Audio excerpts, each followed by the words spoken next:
Chapter 6. Acceptance and Surrender.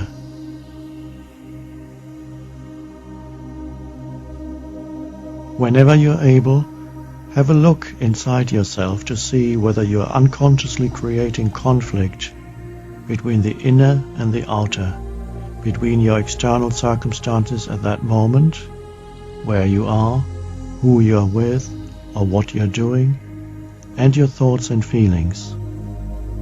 Can you feel how painful it is to internally stand in opposition to what is? When you recognize this, you also realize that you are now free to give up this futile conflict, this inner state of war.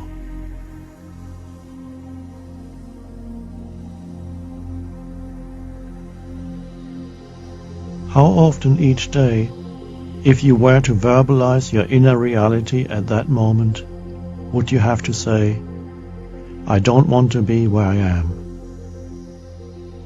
What does it feel like when you don't want to be where you are? The traffic jam, your place of work, the airport lounge, the people you're with. It is true, of course, that some places are good places to walk out of, and sometimes that may well be the most appropriate thing for you to do. In many other cases, however, walking out is not an option. In all those cases, the "I don't want to be here" is not only useless but also dysfunctional. It makes you and others unhappy. It has been said, wherever you go, there you are.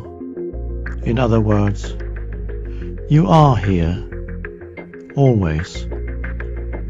Is it so hard to accept that?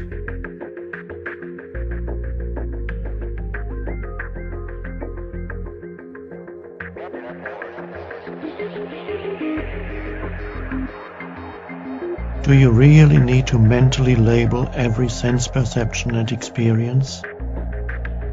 Do you really need to have a reactive like-dislike relationship with life, where you are in almost continuous conflict with situations and people?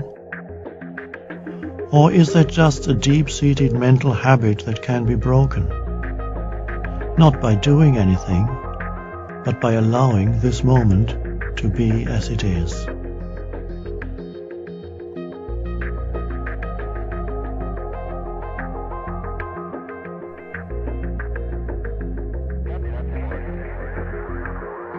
The habitual and reactive "no" strengthens the ego.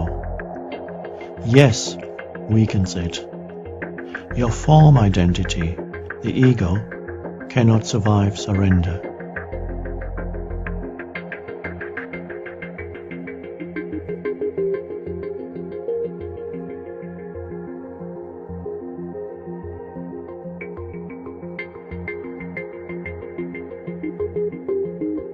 "I have so much to do." Yes, but what is the quality of your doing? Driving to work, speaking to clients, working on the computer, running errands, dealing with the countless things that make up your daily life. How total are you in what you do? Is your doing surrendered or non-surrendered? This is what determines your success in life, not how much effort you make. Effort implies stress and strain, needing to reach a certain point in the future or accomplish a certain result. Can you detect even the slightest element within yourself of not wanting to be doing what you are doing? That is a denial of life, and so a truly successful outcome is not possible. If you can detect this within yourself, can you also drop it and be total in what you do?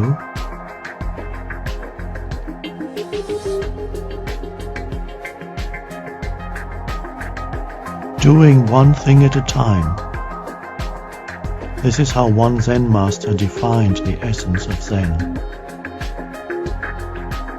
Doing one thing at a time means to be total in what you do, to give it your complete attention.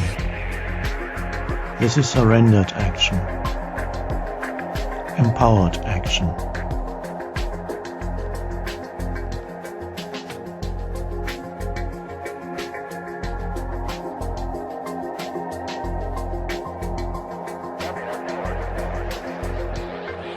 Your acceptance of what is takes you to a deeper level, where your inner state as well as your sense of self no longer depend on the mind's judgment of good or bad. When you say yes to the isness of life, when you accept this moment as it is, you can feel a sense of spaciousness within you that is deeply peaceful. On the surface, you may still be happy when it's sunny and not so happy when it's rainy. You may be happy at winning $1 million and unhappy at losing all your possessions. Neither happiness nor unhappiness, however, go all that deep anymore. They are ripples on the surface of your being. The background peace within you remains undisturbed, regardless of the nature of the outside condition. The yes to what is reveals a dimension of depth within you that is dependent neither on external conditions nor on the internal conditions of constantly fluctuating thoughts and emotions.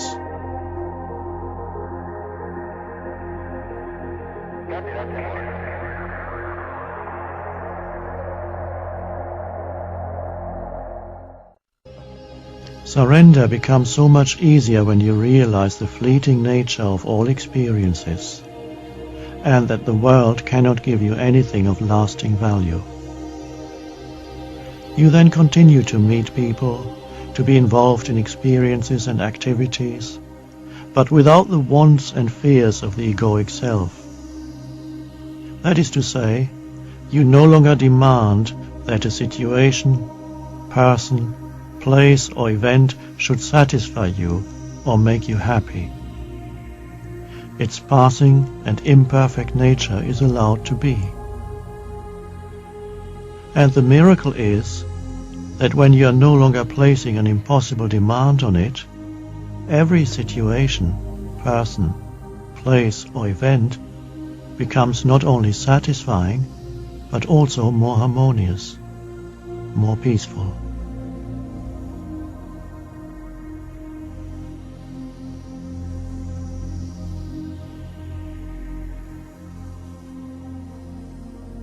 When you completely accept this moment, when you no longer argue with what is, the compulsion to think lessens and is replaced by an alert stillness. You are fully conscious, yet the mind is not labeling this moment in any way. This state of inner non-resistance opens you to the unconditioned consciousness that is infinitely greater than the human mind. This vast intelligence can then express itself through you and assist you, both from within and from without. That is why, by letting go of inner resistance, you often find circumstances change for the better.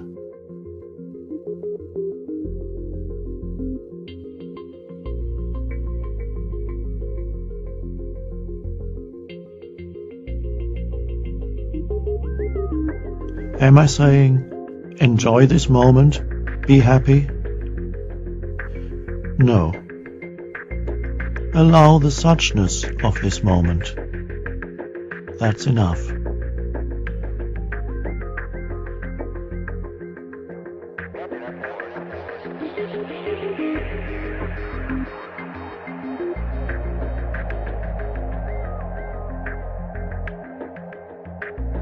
Surrender is surrender to this moment, not to a story through which you interpret this moment and then try to resign yourself to.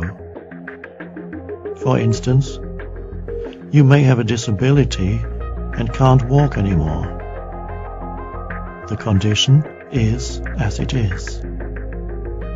Is your mind now creating a story that says, "This is what my life has come to. I've ended up in a wheelchair.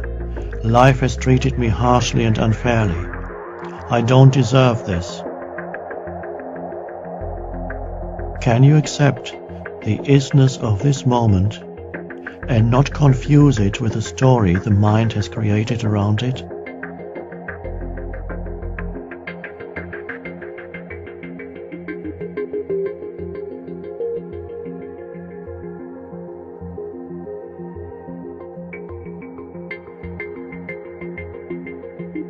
Surrender comes when you no longer ask, "Why is this happening to me?"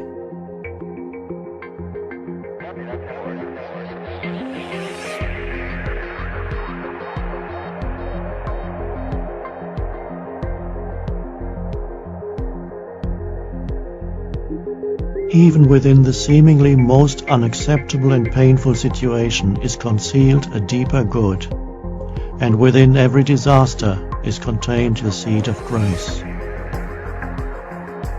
Throughout history, there have been women and men who, in the face of great loss, illness, imprisonment, or impending death, accepted the seemingly unacceptable, and thus found the peace that passeth all understanding.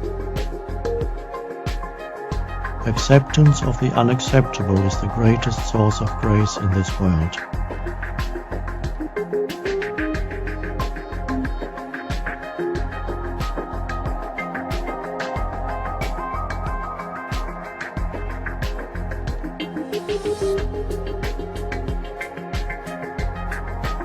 There are situations where all answers and explanations fail. Life does not make sense anymore. Or someone in distress comes to you for help, and you don't know what to do or say. When you fully accept that you don't know, you give up struggling to find answers with a limited thinking mind. And that is when a greater intelligence can operate through you. And even thought can then benefit from that, since the greater intelligence can flow into it and inspire it. Sometimes surrender means giving up trying to understand and becoming comfortable with not knowing.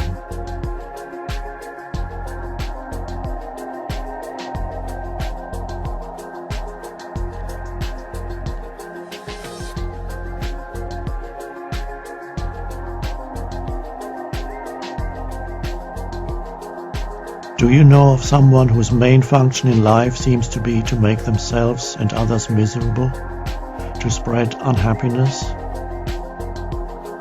Forgive them, for they too are part of the awakening of humanity.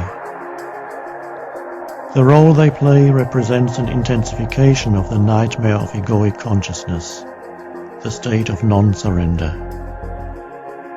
There's nothing personal in all this. It is not who they are.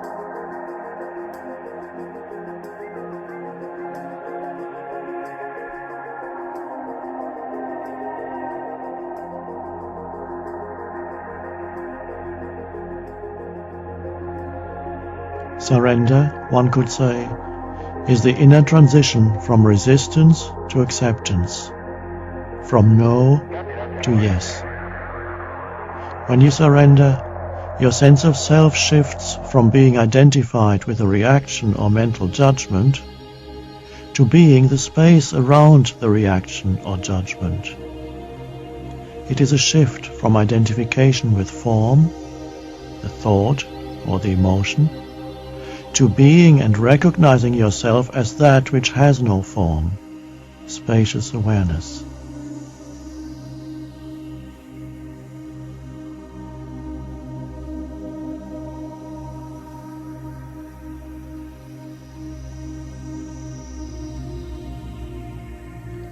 Whatever you accept completely will take you to peace, including the acceptance that you cannot accept, that you are in resistance.